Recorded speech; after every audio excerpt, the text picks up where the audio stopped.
Welcome to Movie Talk with Movie Daddy, my brand new podcast. I'm super stoked about this. Episode 1. Here we go. My name is Craig, aka Movie Daddy. You can call me Craig, Movie Daddy, whatever you like. And we're going to talk about all the biggest news in movies, latest movies I've watched, and whatever else is going on in the wonderful world of cinema. Lots to talk about. And so this weekly series will be super fun. I'm going to feature, like I said, some of the biggest talks about what's going on with movies, like this weekend's D23 Expo. And we're going to occasionally have some guests. But this first solo episode, I figured we'd do solo because, well, I'm kind of vain. I wanted to talk more. And Pedro Pascal did not return my calls. But that's okay. Because, you're going to be with me for the next little bit here. We're going to chat all things out at my new home. This is the new home of Passing Time with Craig and Movie Talk with Movie Daddy, and it is Red Mile Records. I'm so excited to be here. Look at the set. Like, this is legit. I'm a legit podcaster now, right? I mean, I was before, but now you can actually watch along if you want, because apparently that's what we do now. Is not just audio. People want to watch the podcast. So that's what we're doing. So before we dive into the biggest news out of the D23 Expo this weekend, let's start off with some new stuff that I got to watch. First up, out in theaters this weekend, is The End of Oak Street. This is Warner Brother Pictures, written and directed by David Robert Mitchell, starring Anne Hathaway, Ewan McGregor, Maisie Stella, and Christian Convery. Dinosaurs. If you know me, you know I love dinosaurs, obviously. I went into this movie pretty excited about it, and I loved it. This is the Jurassic World sequel that we were promised after Fallen Kingdom that we never got, Dinosaurs in Suburbia. Now, it's very 80s. It takes place in the 80s. It has a great vibe to it, and it has this, like, ridiculous sci-fi premise, obviously, because somehow this neighborhood got transported back in time to dinosaurs now being there, people trying to survive, the family, mom and dad, Ewan McGregor and Anne Hathaway. It's just fun. It's ridiculous. Yes, there's sci-fi plots that are just so extreme and you're like, what's happening? But it works. It's currently 85% on Rotten Tomatoes. I think that's great. So if you get a chance, if you're looking for a true fun summer blockbuster, this is the one to go check out.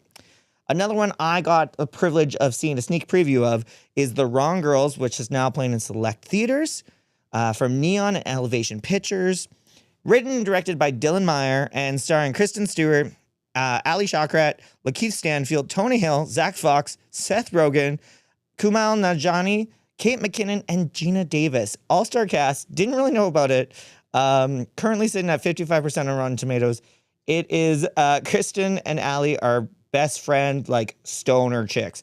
Think comedy, something like Harold and Kumar. Just a fun stoner comedy. Genuine laughs throughout the movie. Chuckling to myself. I wasn't even stoned when I watched it. You can be, and I bet you it's a whole different experience. I might have to go rewatch it actually stoned now that I think about it. But so much fun. Kind of came out of nowhere. If you get the chance to see it, like I said, limited theaters, not playing everywhere. This might be one of those ones you might want to wait till it's at home streaming. But if you get the chance to go to check out The Wrong Girls, 100% recommended. Do it. Lots of fun. And then we're going on to some streaming films, because big one, Disney Plus, Camp Rock 3. That's right, Camp Rock 3. The Jonas Brothers have returned, and spoiler alert, Demi Lovato also makes an appearance. She produced the movie alongside the brothers. Now, not the target market for this, but the songs were fun. I think kids and teens, families will enjoy it. If you like the previous Camp Rock films, it's very much in that realm. But there's a fun dynamic of brother and sister that don't quite get along that I really liked and appreciated for it. Especially since the Jonas Brothers don't actually play brothers in the movie. They're just in a band together. But yeah, it's classic Disney Channel original movie. I don't even remember the last time I saw a Disney Channel original movie. But if you're into it, I think go ahead, do it. It's free on Disney Plus if you have it. Check it out. Then over on Netflix on Friday, Don't Say Good Luck just came out. That's directed by Julia Hart, starring Sunny Sandler, who is Adam Sandler's daughter, Melanie Linsky, Max Greenfield, Stephanie Beatrice, Bebe Neuwirth, and Steve Buscemi. This is 96% on Rotten Tomatoes. Basically, Sunny Sandler, high school girl, she gets the lead in the school play, but her mom, Melanie Linsky, is dying of cancer. So this one hit home. This was a tough one to watch at times. Pretty emotional stuff. I will say, clearly, Happy Madison Production, her dad's company, is behind this film. Maybe a little bit of Nepo Baby. She does a great job. There's other people I think could have done a better performance this, but overall the story was really beautiful, sad, heartbreaking, and something that a lot of us can relate to, unfortunately. So that's on Netflix. Go check it out. I think it's only like 90 minutes too, so it's nothing too long or crazy, but if you feel like crying, this is the one out of all the films that I recommended or watched this past weekend, the new stuff. This one will get you in the feels. Not to say the End of Oak Street didn't have some very emotional moments that caught me off guard. I laughed and cried in that one too. So, those are kind of the new big movies. Another one that came out, Paw Patrol, the Dino movie. Did not see that one, but heard it's just like all of them. And let's face it, Paw Patrol's great, so I'm a fan of that.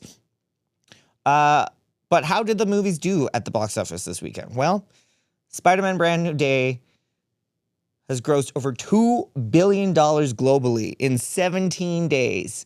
Avengers Endgame did it 11 days.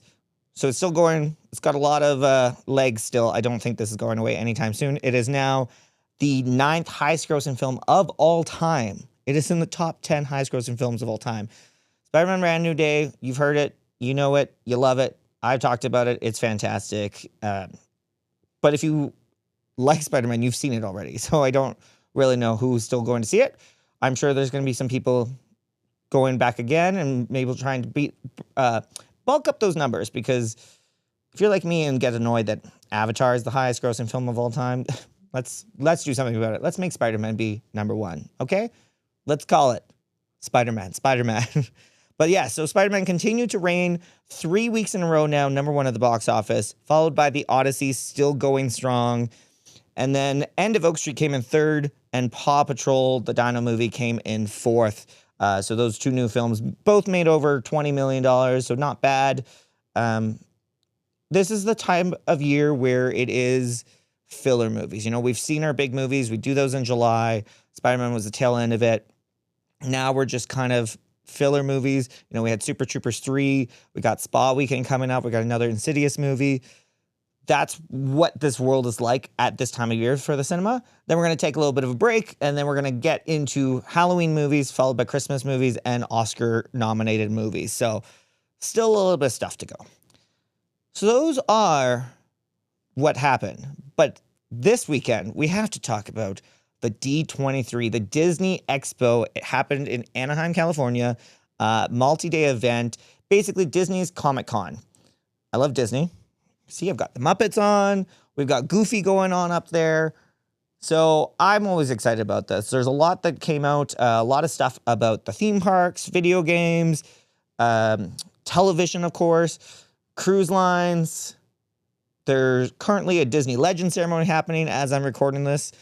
But the big news, and why we're here, is all the movie news that we found out this weekend. So if you didn't get a chance because you were actually out enjoying summer and doing stuff, let Movie Daddy help you out to tell you what is exciting and new coming from Disney Studios, which is a lot. That's Fox, 20th Century Fox, you know, Pixar, Star Wars, Marvel. So we're going to start actually right with Star Wars, because there is a new movie, Starfight, coming out May 2027.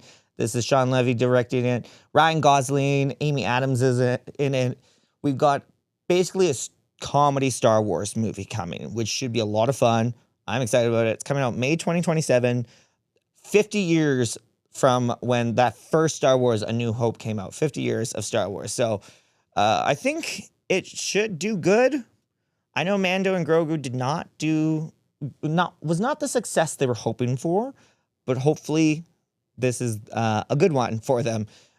And I mean, it's great director and great stars, so it should be fun. Moving on to Disney Animation, a couple ones. We officially got confirmation Zootopia 3 is in the work. No set date for that. Frozen 3 comes out next November 2027. Found out there is a new villain. They're going to a new kind of realm, and everybody's fallen in love. We know that Anna and Kristoff will be getting married, and apparently Olaf might find some love, and it says Elsa maybe. Will Elsa be getting a girlfriend? Let's see if Disney actually goes through with that, or if they just will leave it empty.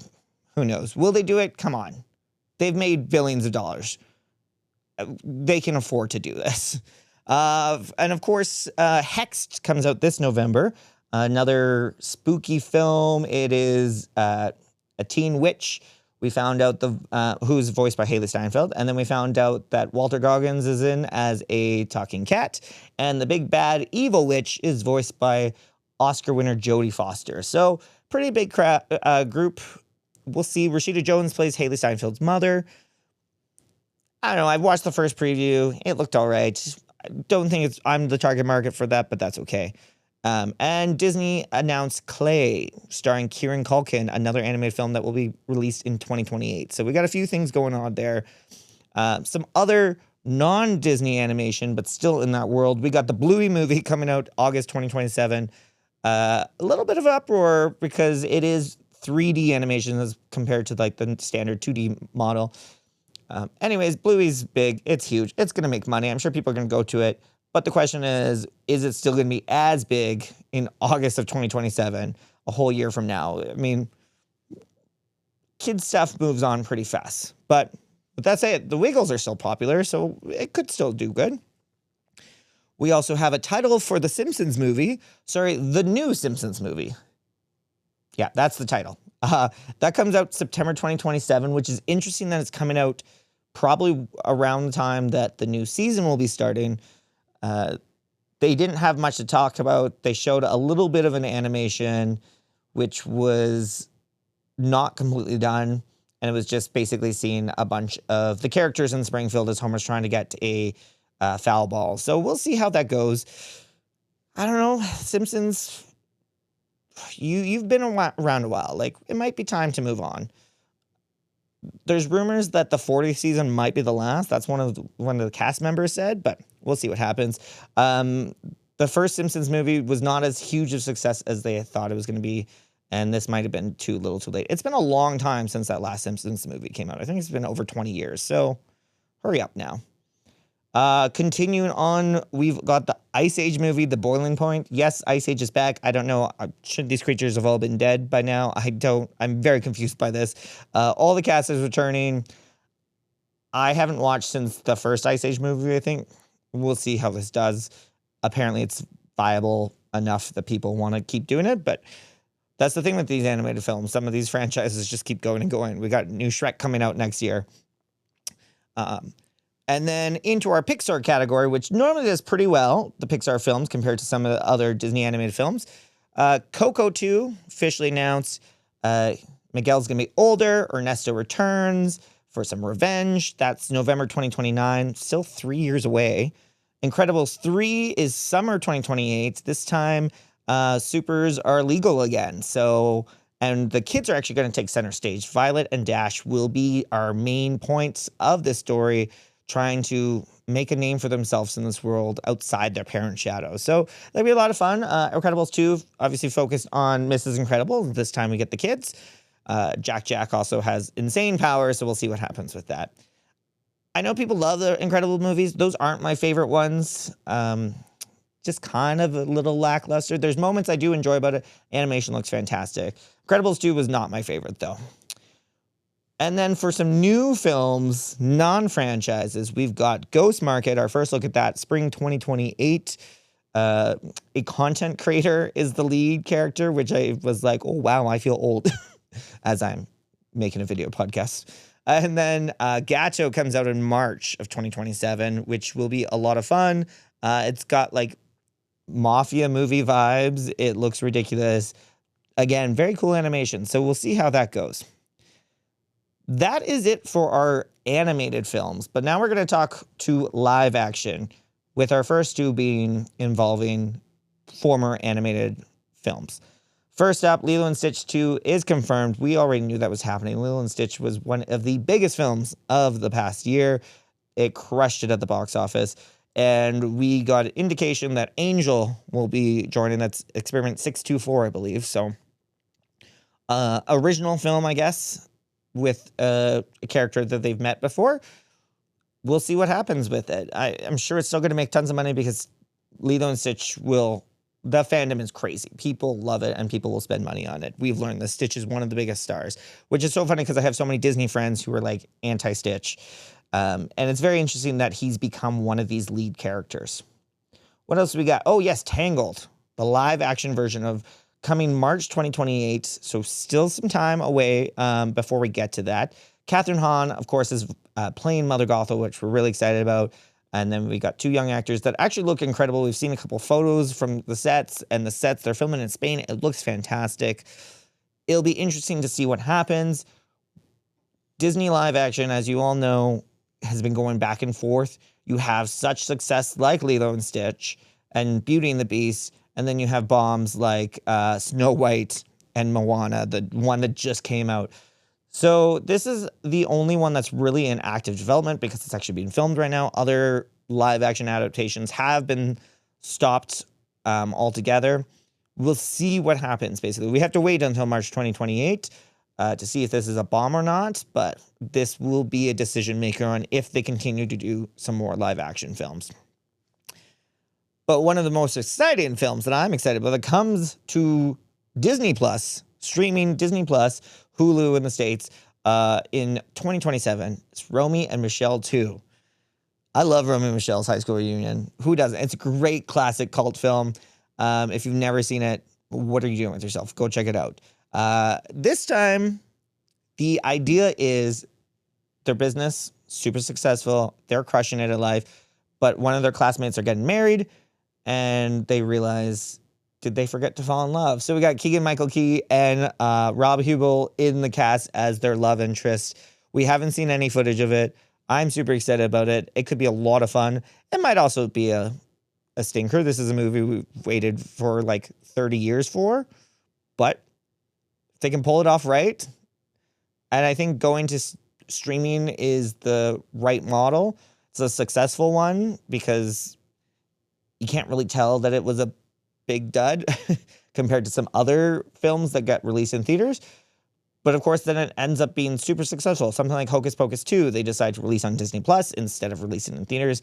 And it was a huge success and like billions of views of it. So sometimes they got to take the chance, but they're not doing it with this one, and that's fine. All right. That's the exciting stuff, but some of the most exciting stuff. Had to leave it till last. Marvel news. So there wasn't much new development since we last saw them at the San Diego Comic-Con. We got a new Doomsday trailer, which looks fantastic. A lot of people saying this is the trailer that should have been shown originally. I agree. It just feels so much more intense and gritty. I'm very excited about it. And of course, Avengers Endgame is re-releasing in theaters with some additional footage, which you kind of have to see to connect to Doomsday, which is a bullshit move by Marvel. You can't just like be like, oh yeah, no, we've got this connection now with some reshots. Like, that's stupid. But we do know there's a good chance Hugh Jackman and Ryan Reynolds might be in it because San Diego Comic-Con, Ryan Reynolds dressed as Deadpool asked Kevin Feige if there's still room for them in the Avengers. And then Hugh Jackman appeared via video, being forced by Deadpool to ask to be part of the movie.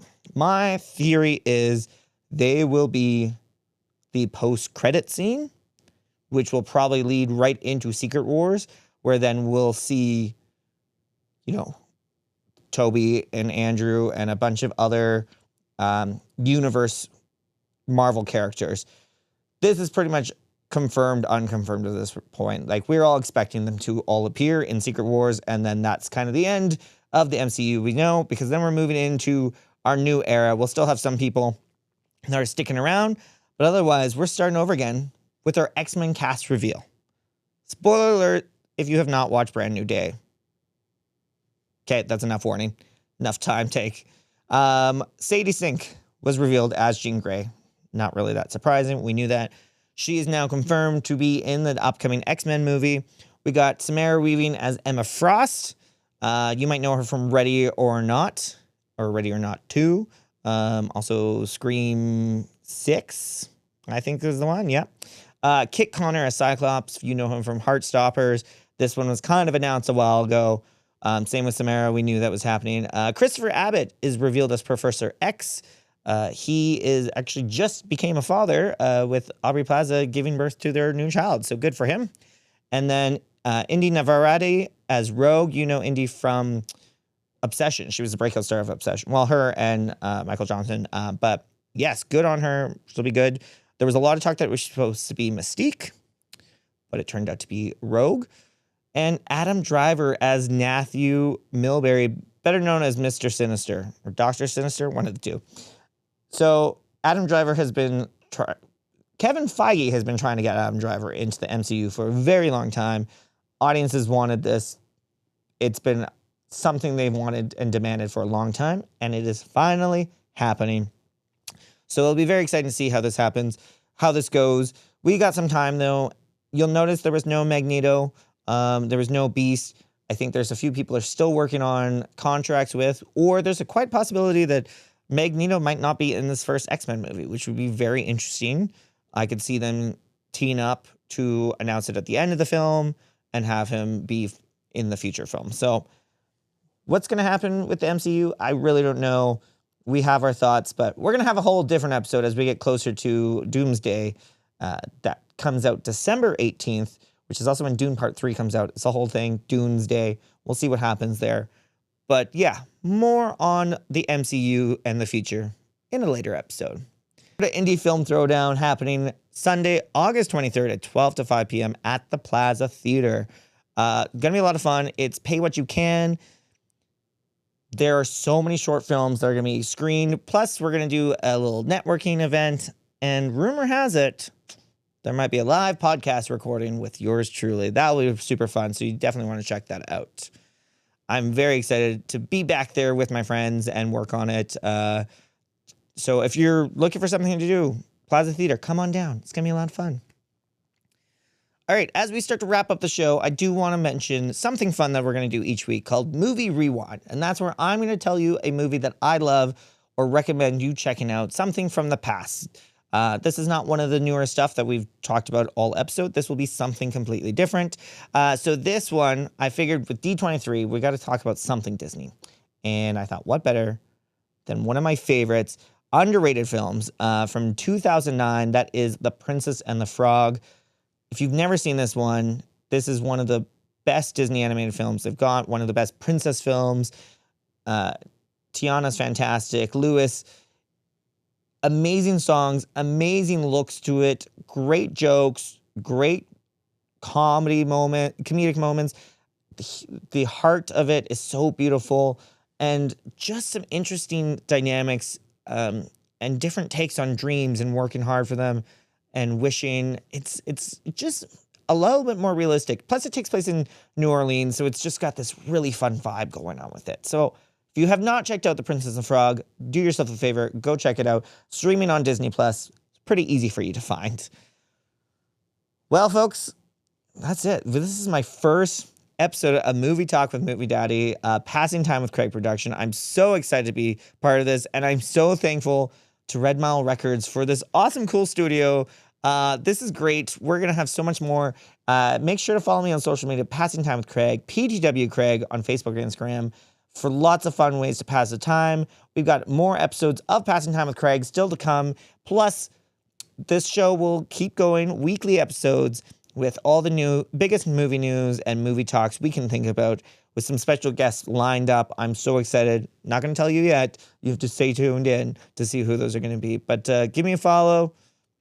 You're on YouTube. Like and subscribe, all that stuff.